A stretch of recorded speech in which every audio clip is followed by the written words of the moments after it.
the directions in the lessons are so specific. They are. For breaking this spell, having this inside out kind of experience, I started to comprehend a little bit about this celestial speed up. There's this idea that your mind has probably blocked out what you really saw, what really happened. And then the craziest thing is that we've carried this story that never happened. Yes. The best attitude with the lessons, which you have been doing, is play with them. In this bonus episode of Awakening in the New Earth, I reflect on the journey I've had so far with the first 14 lessons of the ACIM workbook. The course triggered a true metacognitive experience for me, which resulted in a sudden awareness and led me to a metanoia, or radical perception shift. So in this psychotherapy session with my dad, you'll witness me thinking about my thinking.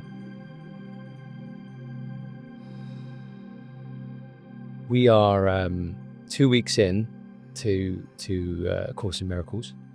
I've done 14 lessons, daily, as a daily practice. Obviously, we're doing our kind of weekly lesson, so we're a bit behind on the podcasts, but have been doing my practice daily as well.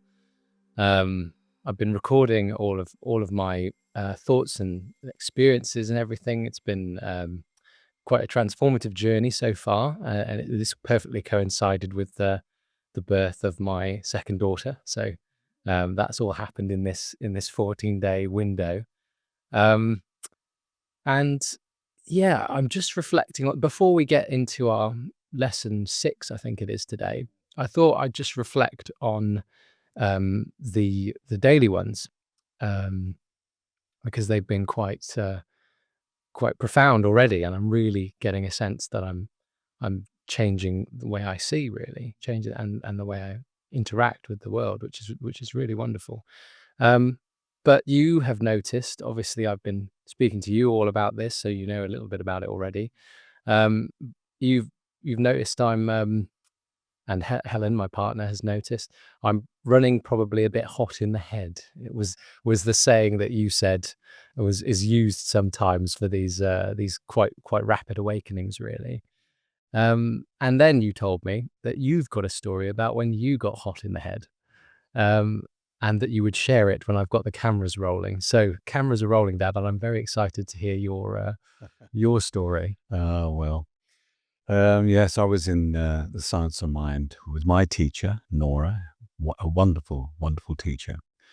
And once I'd got this key, which was the key to my mind, the awareness that by changing thought and changing my mind, I could change my life and change everything I saw.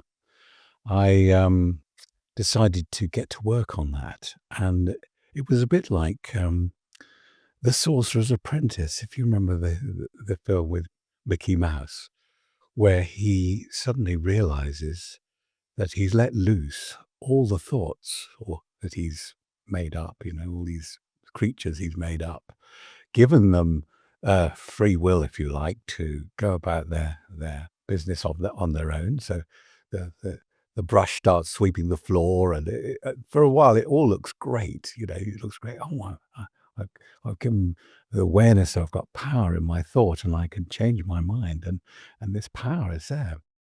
That I got overexcited really about it, and I wanted to change everything in an instant. I could see the potential of it. And so the thoughts started to run through my mind very, very, very rapidly. There was a lot of realizations coming to me very rapidly. I was getting more and more excited and calling my teacher, and eventually I had an appointment with her, and I shared all these things that were going on, and she just looked at me and she said, "You've got a little bit hot in the head, Nick." This is Nora. Yes. And how old were you around then? I was in my early 20s, and so essentially she said, "You need to cool down. You need to cool down. Just slow down a bit," and gave me a grounding exercise, which was to come into the present. and that enabled me to slow down the energy of realizing this phenomenal realization that we can think about our thoughts and decide which thoughts are true and which ones aren't true, which ones we would like for happiness and peace and love, and which ones we wouldn't. So yeah, sometimes it's called opening the Pandora's box, of course, and they shoot out of the box.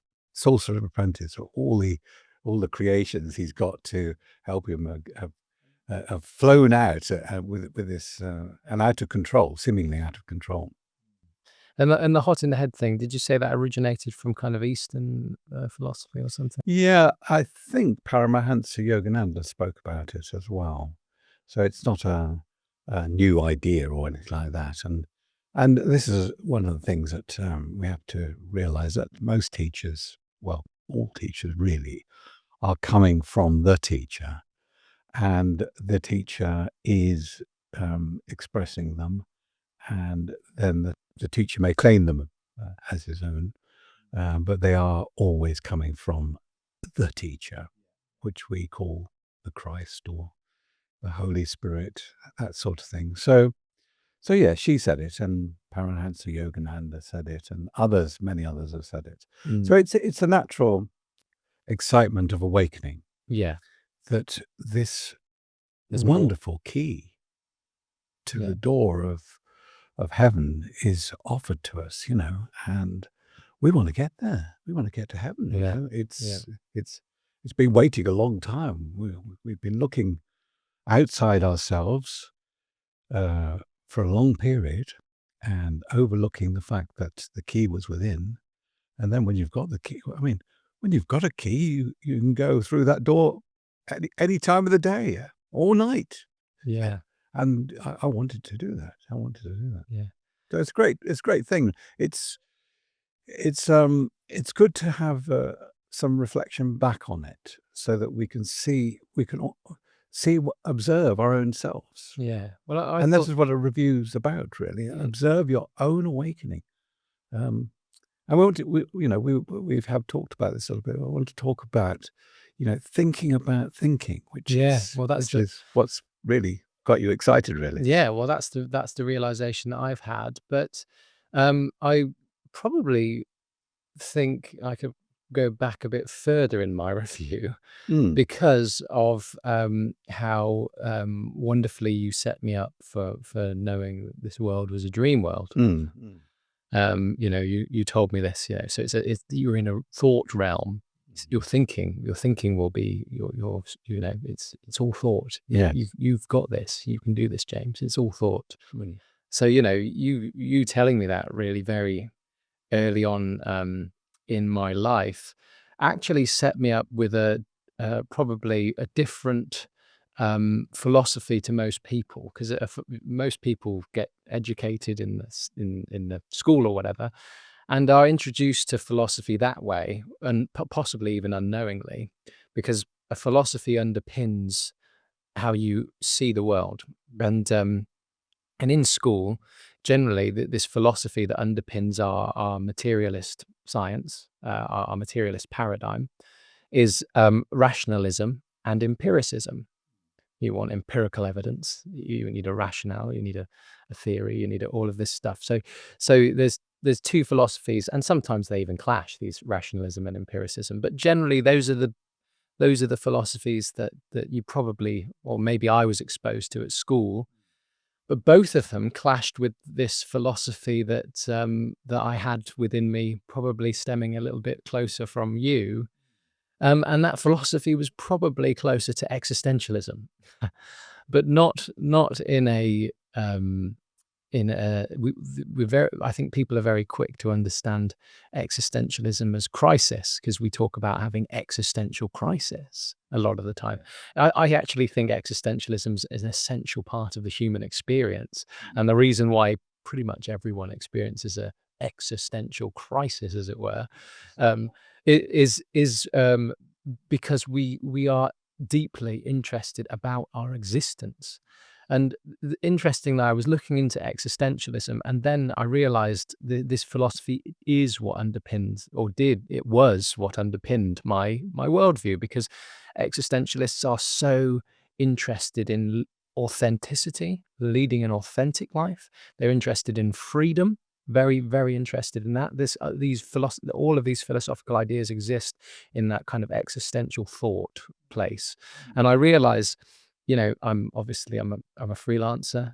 I couldn't really ever go into the world of work. That wasn't my path. I had to be in control of my own work to some degree, and that is kind of in my philosophy. I couldn't see the appeal of the 9 to 5 and trading all this time for material cash and all that kind of stuff. It had to be, I'm a freelancer. I have to be in control of my own way. So that philosophy I can see seeps into my reality in the way that I interact with the system, so to speak. But then, so that set me up really well, actually.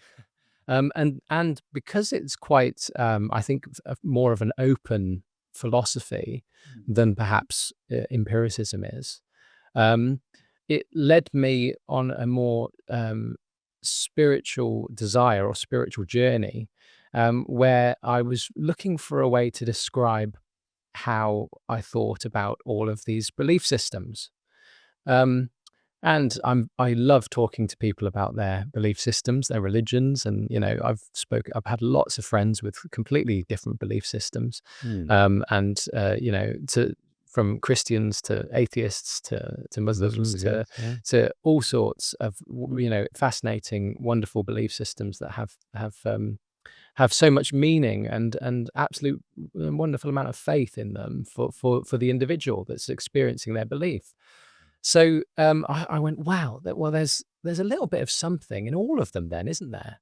And I realized then my belief system is probably what's called omnism, and I would probably have used to describe myself as an omnist, that I actually think there's no one truth and there's a little bit of truth in everything.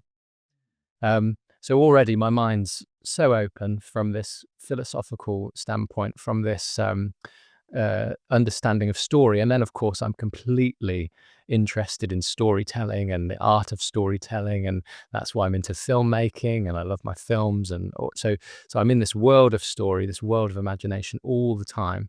And I love it because I feel creative and I get so much joy of creating these fascinating ideas and these stories. So yeah, I then having all of this this position open to me now and going, there's a bit of truth in everything. This awakening which you've witnessed has as Pan or as this Pandora's box has opened and all these stories are coming out, and I'm going, well, that's amazing because I see a bit of everything here. And I feel, before I get into my experiences, I think in a minute, but yeah, I showed you that, a clip of the Neo in the Matrix where he suddenly sees the code of the Matrix, and it's like, oh my God, there's this story here and here, and it was so exciting that I was getting this kind of this awakening of an imagination again, and this real creative energy flowing through me to see differently, to really see differently.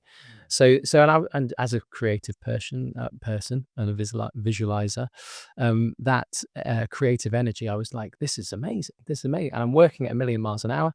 I've been editing one of our podcasts that's going out on Sunday, and I'm editing everything in 2 times speed, which I've somewhat built up to that anyway as a video editor, but as I'm having the conversations, I'm remembering them, but suddenly I'm consuming this stuff at like really, really fast and just going really fast, and that feels amazing. That feels quite an experience as well. Yes. The speed up. The speed up, yeah, literally. But the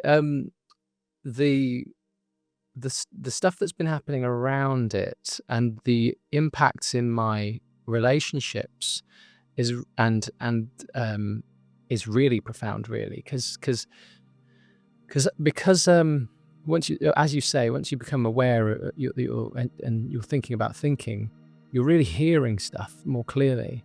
Yeah. And my communication with my partner Helen has improved really, really well. I'm really hearing her, and I'm really giving her good responses. And after just having a baby, this is really important, you know. I mean, before I get there, let's rewind. Because this particular episode is essentially a psychotherapy session, it features a lot more personal details about my life. I appreciate not everyone wants to hear everything I might be thinking, so I've chosen to share it in full on the Patreon, where it's available for members of the New Sun tier, or for a single one-off payment that's equivalent to a cup of coffee. Thanks so much for taking the time to hear this today. If any of the content I'm creating with my dad is resonating with you, please consider subscribing to the YouTube channel.